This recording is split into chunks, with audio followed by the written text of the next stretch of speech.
नमस्कार, मी रुचा आणि आपल्या नाशिकच्या आयुर्वेदावर बोलू काही या कार्यक्रमामध्ये तुमचं स्वागत आहे. आपण रंगतदार गप्पा मारतो आहे वैद्य विक्रांत जाधव सरांची.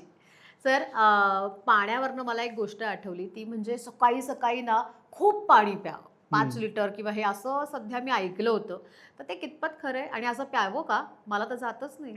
नाही नाही मुळात म्हणजे पाण्याला आपल्याकडे जीवन म्हटलंय. हां. दुसरी गोष्ट सगळ्यात महत्त्वाची जी सगळ्यांनाच माहिती आहे की पाण्याचं जडत्व लोक म्हणतात की पाणी जड कसं असेल, पाणी 0 कॅलरी आहे वगैरे वगैरे. पण प्रत्येकाला अनुभूती आहे की जर का तुम्ही इकडचं नाशिकचं पाणी पिताय, कराडचं पिताय, सांगलीतलं पिताय, तामिळनाडूचं पिताय, मुंबईचं पिताय, केरळचं पिताय, या सगळ्या पाणी पिण्यामध्ये तुमच्या पोटाला एक वेगळी अनुभूती येते. आणि त्यामुळे पाण्याचं जे आयुर्वेदाने सांगितलेलं आहे की पाण्याचा गुणधर्म कशात आहे ते श्रेष्ठ आहे.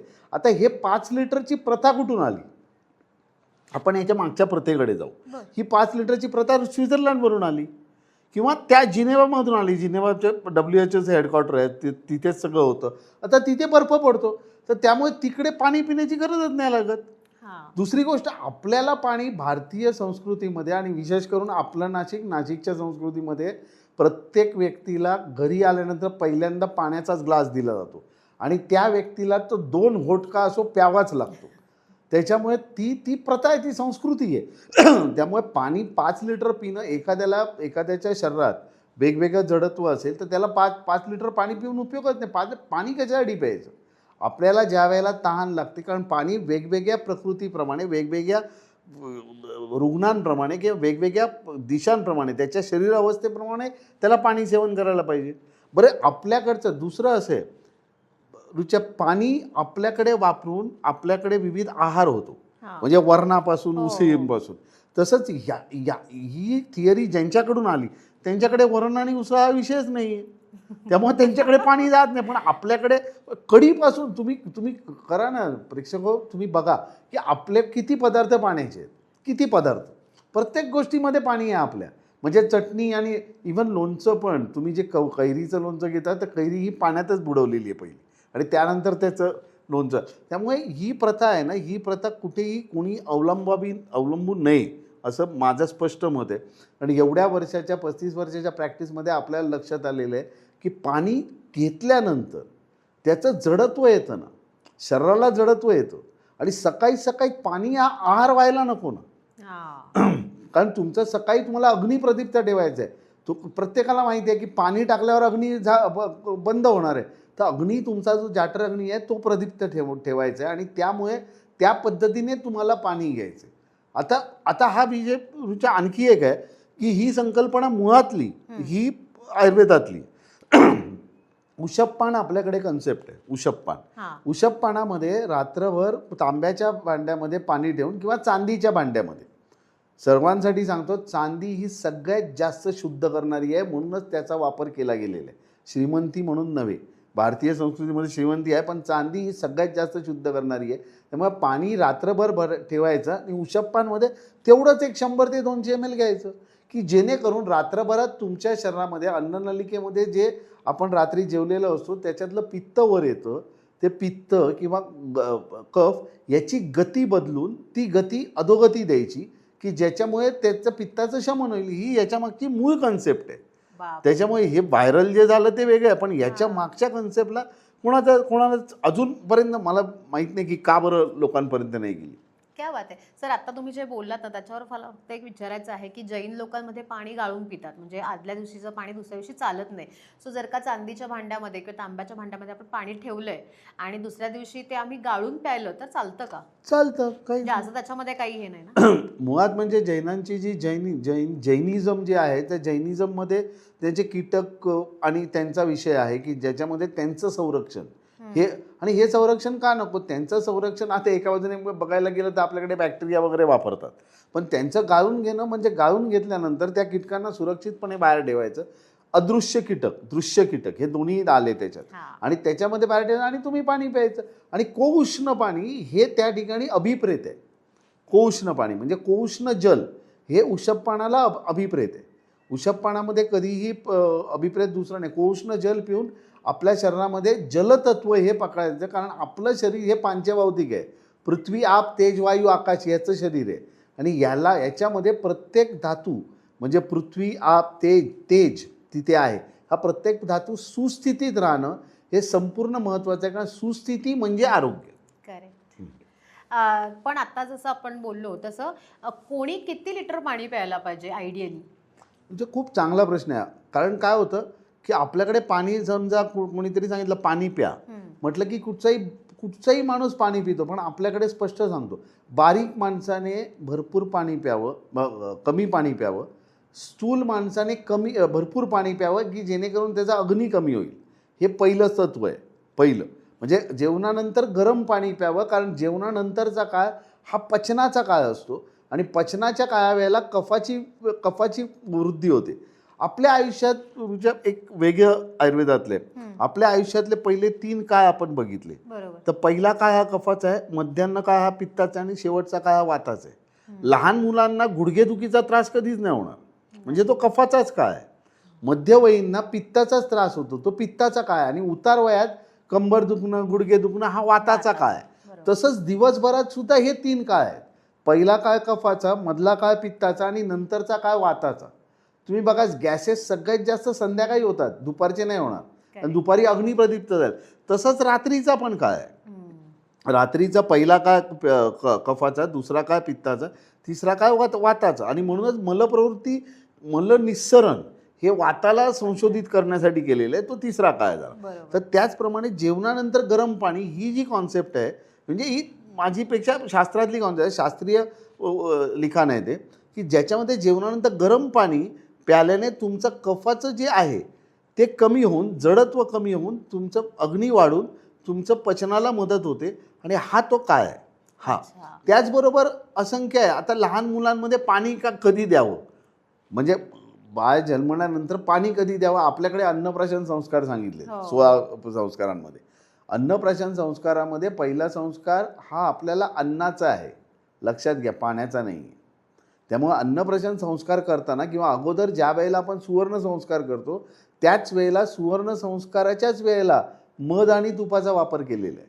आणि त्याबरोबर त्याचे ओठ, आता आपण जर एखाद्या उन्हाळ्यात राहिलं असेल, समजा दुबईमध्ये आहे, तर दुबईमध्ये मूल जन्माला आला तर त्याला दुसऱ्या महिन्यात, कारण तो जर जून जुलैमध्ये आला असेल तर प्रचंड उकाडा आहे, तर त्यावेळेला त्याला पाणी. म्हणून शास्त्राने अभिप्रेत काय सांगितलं आहे, तुम्हाला तहान लागेल त्यावेळेला द्या, तुमच्या शरीरातली वृक्षता कशी कमी होईल ती पहा आणि त्याच्यानंतर द्या. आणि नंतर मग संशोधित पाणी वगैरे जे आलं, म्हणजे सांगायला हरकत नाही, आज खूप 5 स्टारमध्ये ज्या बॉटलमध्ये आतमध्ये खूप आपल्याला काकडी, नंतर कडुनिंब, लिंब अशी दिसतात, ते संशोधित पाणी. म्हणजे बघा, आपल्याकडे पाण्यावरती संस्कार खूप 5000 वर्षापूर्वी सांगितले आहेत, आणि आज ते 5 स्टारमध्ये एका बाटलीतून त्या लिंबामध्ये खोचून कोथिंबीर आणि हे असे संस्कार करून ते संस्कारित पाणी म्हणून आपल्याला दिलं जातं आणि लोक ते आवडीने पितात. आपल्याकडे दुसरं, तिखट खाल्ल्यानंतर लिंबू टाकून पाणी पिण्याची प्रथा आहे. ही आयुर्वेदशास्त्रातली ही पण प्रथा त्याचीच आहे. लिंबू टाकून का प्यायचं, कारण आम्ल गुण आहे त्याच्यात, तो गुण तुमचा अग्नी वाढवतो आणि तुमचं पचन जे काय खाल्लेलं आहे ते पचन व्हायला मदत होते. असे प्रत्येक ठिकाणी व्याधी अनुसार सुद्धा आहे ते. आपण मला असं वाटतं कालानुसार आपण जसं व्याधी घेऊ त्यावेळेला पाण्याचा निश्चित विचार करू. पण बघा ना, एक पाणी आहे, पण ते कधी प्यायचं, किती प्यायचं याच्यावर सुद्धा कितीतरी गोष्टी अवलंबून आहे. क्या बात आहे डॉक्टर. अजून एक फक्त मला तुम्हाला विचारायचं आहे की पाणी आजकाल सकाळी सकाळी म्हणजे गरम पाण्यामध्ये मध टाकतात, लिंबू टाकतात आणि मग ते प्यायल्याने वजन कमी होतं वगैरे असं म्हणतात. सो हे कितपत खरं आहे? मुळात म्हणजे मी त्यावेळेला खूप वर्षापूर्वी असं बोललो होतो की मधाने जर वजन कमी झालं तर विचार करा मधमाशा कुठे ठेवल्या गेल्या असत्या. मधमाशांना किती प्रोटेक्शन असतं, कारण आज सगळ्यात मोठा विषय तर वजन वाढीचा आहे. तर त्याच्यामुळे मध आणि पाणी आयुर्वेदशास्त्राने विरुद्ध सांगितलंय. अच्छा, लिंबू पाणी हे सांगितलेलं आहे, पण ते उष्णतेच्या ठिकाणी सांगितलंय. आणि ज्या ज्या ठिकाणी लिंबू पाणी पिण्याची प्रथा आहे, मी तुम्हाला खास करून सगळ्यांना सांगू इच्छितो, साऊथमध्ये मी वरचं शिक्षण साऊथमध्ये घेतलं. साऊथमध्ये आम्लगुण वाढल्यामुळे तिथे सगळ्यात जास्त हाडांचे विकार आहेत, सगळ्यात जास्त हाडांचे विकार. आणि म्हणूनच केरळ किंवा साऊथमध्ये हाडांवरची ट्रीटमेंट याच्यावरती विशेष त्यांच्याकडे चिकित्सा केली जाते. तर त्यामुळे मध पाणी आणि याने अजिबात नाही, गरम पाणी प्यावं, पण मध किंवा लिंबू पाणी ही ठामपणे चुकीची गोष्ट आहे. इट्स अन व्हायरल बीथ झालेली. आणि मला असं वाटतं की ह्या ऐकणाऱ्यांना माहिती असेल की ज्यांनी ज्यांनी मध पाणी घेतलंय त्यांचं 1 ग्रामसुद्धा वजन कमी नाही झालं. आम्हाला ना विचार करूनच होतं की नाही आता वजन कमी झालं असेल. ओके, क्या बात आहे. सो पाणी एक आहे, पण त्याचे कितीतरी गुणधर्म आपण बघतो आहे, कितीतरी गोष्टी बघतोय. सर तसंच जसं आत्ता तुम्ही सांगितलं तसं ऋतूनुसार पण पाण्यावर परिणाम होतो का? निश्चितपणे. मग कुठल्या ऋतूमध्ये किती पाणी प्यायचं? म्हणजे मुळात म्हणजे आपल्याकडे सांगितलं थंडीमध्ये पाणी कमी जातं, हो. जसं मी म्हटलं तसं. कारण काय आहे, थंडीमध्ये पाणी शरीरात साठलं जातं. म्हणजे आपण जर आपल्या शरीराला, आपलं शरीर हे पाण्याच्या साठवणुकीचं एक केंद्र आहे. बरोबर. कारण फॅटी ॲसिडचा जर तुम्ही केमिकल फॉर्म्युला बघितला तर त्याला H2O अटॅच आहे. H2O is an water. आणि म्हणूनच व्यायाम ज्या वेळेला होतो त्यावेळेला त्याला घाम निघतो. हां. आणि घाम निघतो म्हणजे पाणी निघतं. आता काही लोक त्याला म्हणतात की सॉल्ट्स अँड मिनरल्स निघतात.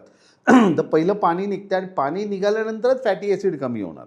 तर त्यामुळे आपल्याला ऋतूनुसार बघितलं तर आपल्याकडे सांगितलं आहाराचं पण आहे. पण तो आज पाण्याचा ज्या वेळेला गरम होतं त्यावेळेला तुम्ही पाणी प्यावं, पण एका वेळेला जास्त पिऊ नये. लक्षात ठेवा, हा विषय खूप महत्त्वाचा आहे. प्रमाण.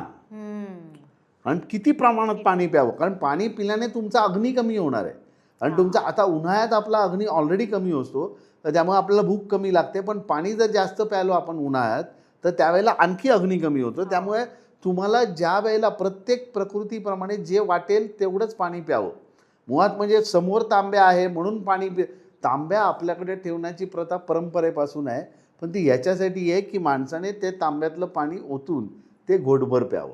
ही प्रथा आहे आणि ही शास्त्रीय प्रथा आहे. ही माझं सांगणं नाही आहे. त्यामुळे ज्या वेळेला आपण बाटली घेऊन जातो 500 ml किंवा 1000 ml, तर ती 1000 ml ची बाटली उन्हाळ्यात संपवायची असते असं नाही आहे. कारण तुमचा अग्नीचा विचार करा. तुम्हाला बाहेर येऊन त्याच्यात पोट तुमचं हलकं राहिलं पाहिजे. दुपारी जेवण केल्यानंतर पाणी प्यायल्याने काय होतं हे सगळ्यांना माहिती आहे. जास्त पाणी प्यायल्याने आपल्याकडे आणखी एक प्रथा हे आहे. आपल्याकडे खूप चांगले पदार्थ आपण श्रीखंड वगैरे वगैरे सगळं घेतो. आता श्रीखंडाची गंमत तुम्हाला सांगतो. पाडव्याला दुपारी श्रीखंड खाऊन झोप लागते. हां, आता दुपारी श्रीखंड खाऊन का बरं झोप लागते याचा विचार केला आहे का कधी? श्रीखंड मुळातच हा पदार्थ पाणी काढून तो चक्का तयार करून केला जातो. आणि आपण श्रीखंडावरती पाणी पितो की जेणेकरून आपलं शरीर जड होतं आणि म्हणून आपण झोपतो. पाडव्याच्या कुठचाही त्या ऋतूचा त्याच्या झोपेशी निद्रेशी काही संबंध नाही आहे. क्या बात आहे.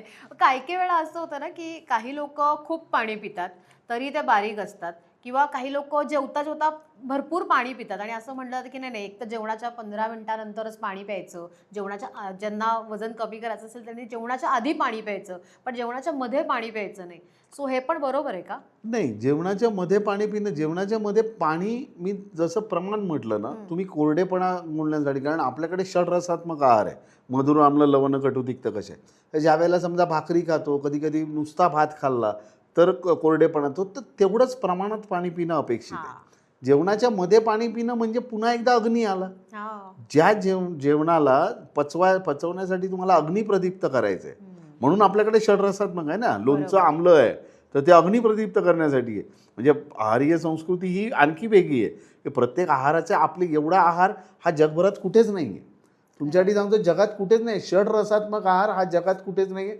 प्रत्येकाने पाहिजे तर काढा की कोणत्या ठिकाणी कुठचा आहार आहे.